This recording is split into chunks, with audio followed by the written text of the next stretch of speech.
serious. So we did the Roast and Boast. In this presentation, we'll be going over what the Roast and Boast is about, the planning of the Roast and Boast, the actual execution of it, and the lessons learned. So the event, for those of you who were not there, it featured local coffee roasters and coffee shops. Jay wanted it to be a trade show type atmosphere with a hint of First Fridays. If any of you have ever been to First Fridays, there's live music. Each roaster had its own booth to showcase their coffee, so customers could walk around and taste the coffee. We had giveaways, and each roaster had a spotlight to get on the MC and talk about the wonderful things about their coffee shop. So the purpose of this event was to support local business by using the 100% 907 North Rum campaign, create goodwill among local people in Fairbanks. It's a cross-promotional event, and a big thing was to get current account holders to use their bank accounts more. One would think to attract new customers, but that's a bonus for sure. But it's mostly to get current account holders to. So this is the second annual Roast and Boast, so we could work a little bit off of what last year's group did. We had a lot of their material. Their booth setup, we just used their same booth setup where each coffee roaster was placed. Same with the t-shirt design. Of course, we changed the date and a couple other things. The flyers, we use the same flyers, but changed the date. Same with roaster communications. We already had phone numbers, point of contact, and all that good stuff. For the planning, October 14th is when we met with Jay Lurie, the VP Marketing and Communications Director. Just so you know, you might be on text. That's who he is. He gave us our budget.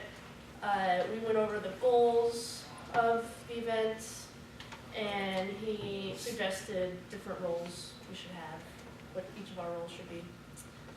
We also brainstormed over giveaways and the wish list, all the fun things that we want. Then from there, we had group meetings bi-weekly where we each talked about what we did the previous week or days before.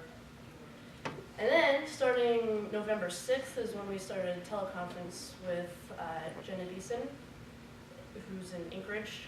That's when we went over the nitty-gritty of everything. The budget, what we need to cut, what we can add. We went over the t-shirts, the logistics, water tables, tablecloths, and then awards, what awards we wanted.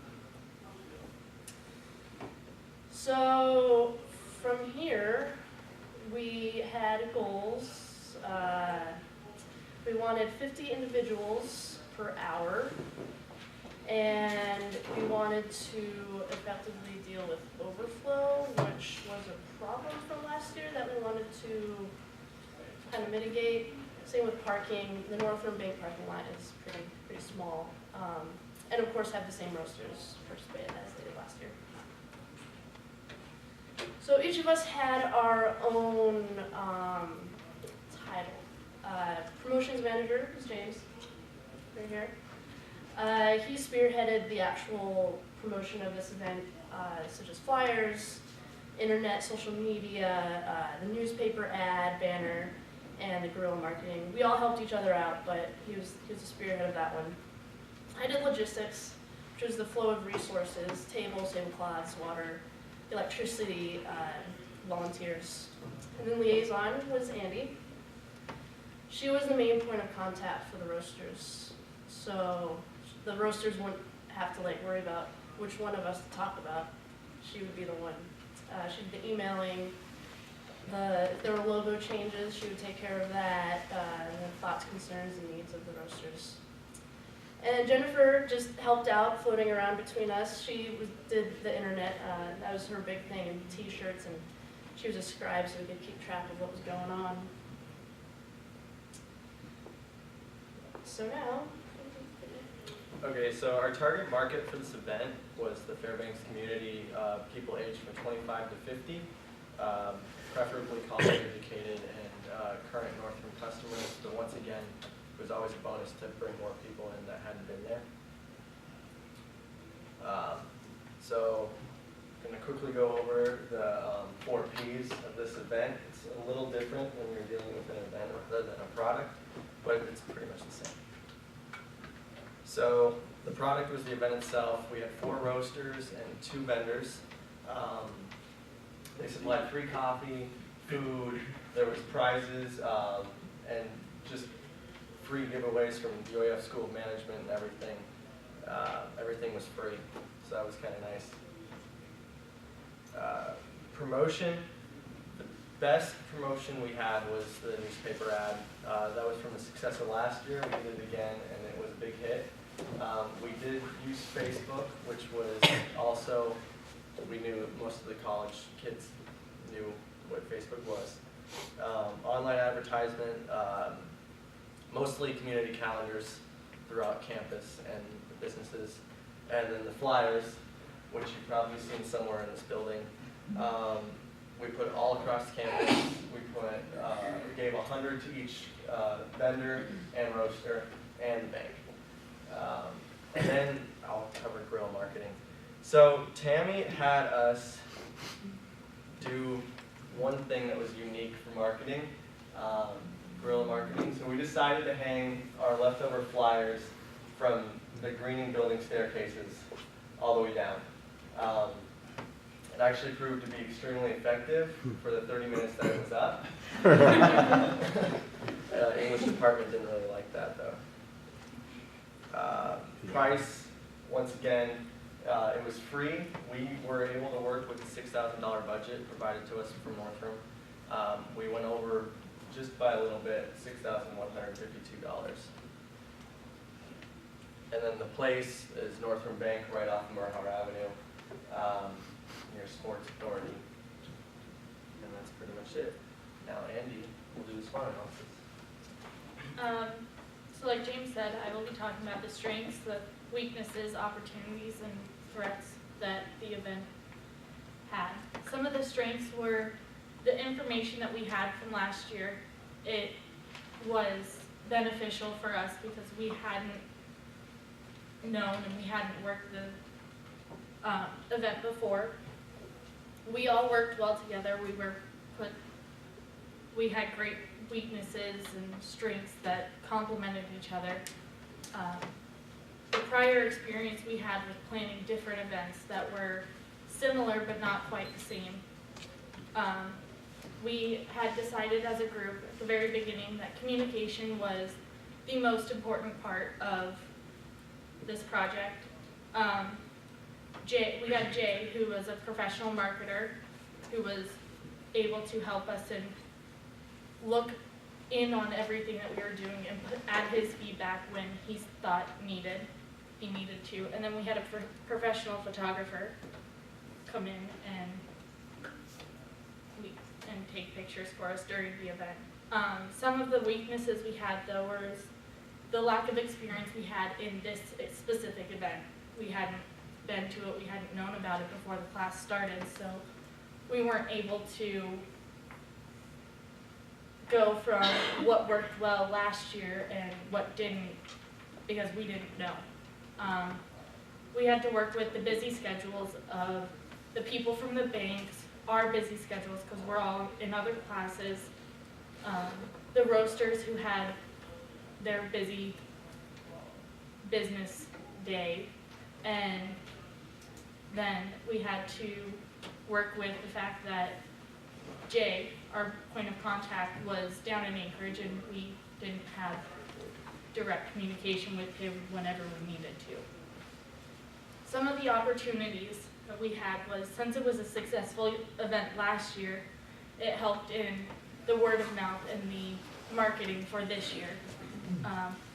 The budget that was provided by Northram was beneficial because then we can decide what we needed and what we didn't need. The vendors had the prior experience of being at the event. Since we used the same vendors, they knew what was going on, and we didn't have to explain every little detail to them. They were able to say they were coming, and then a few weeks later confirm that they were actually coming, and then they actually came. And then we had UAF, who allowed us to help out with planning all of the event. And then some of the threats were the roster schedules. Like I said earlier, they had busy schedules, and they have their morning schedule that's really busy, and then they have like 2 hours in between that when we're all in classes, and then they have their lunch schedule where there's busy, and then after classes and after the work day was the only real time we could get a hold of them. We had to deal with overflow since it was a big deal last year. We had to deal with the weather because we weren't sure what the weather was going to be like in the middle of November. We were being compared to last year, so we had high stakes to live up to. Because we did go over our budget, we needed to make sure that it was going to be approved, and if it wasn't, we needed to either cut back on some things that we didn't actually need, and we were worried about being approved by all of that. And then we had shipping complications because we live in Fairbanks. So here's Jen talking about how we executed everything. For the event, we had the setup, we opened the doors, we were working the event, and then there was the teardown. Luckily, it went smoothly. So all the pieces had to fall into place. You can plan all day on a piece of paper or in a room, but you actually have to do stuff, like pick up tablecloths, or pick up tables, make sure the sound equipment gets delivered, and all the other stuff that most people consider potentially boring. For our timing of the event, we had the schedule for exactly what time everything should happen, and we tried to keep roughly to that. We all had the schedule on us and where we should be at what time. And we had 124 participants, 4 more than last year. We learned a lot with the event. On the negative side, we learned you have to be careful where you place your flyers. You have to order t-shirts more than 2 weeks out. Preferably get sizes as soon as possible, so you're not doing that at the last minute. Count orders when you receive them. And preferably do perishable giveaways the first. On the positive side, we learned more about formal meetings and how to write more formally and meeting notes. And we also learned that collaborating using Google Drive was a big benefit. A conclusion for the event was there's room for improvement. It was a lot of hard work, and it went very well. And we have special thanks for Tammy Cook, Tammy Kosa, Jay Blurry, Gina Deason, Jared Che, Terry Middlestat, and all of our volunteers. In addition, we'd like to take this opportunity to present one of our plaques that we have for our collaborating companies to Great Harvest Brick Company.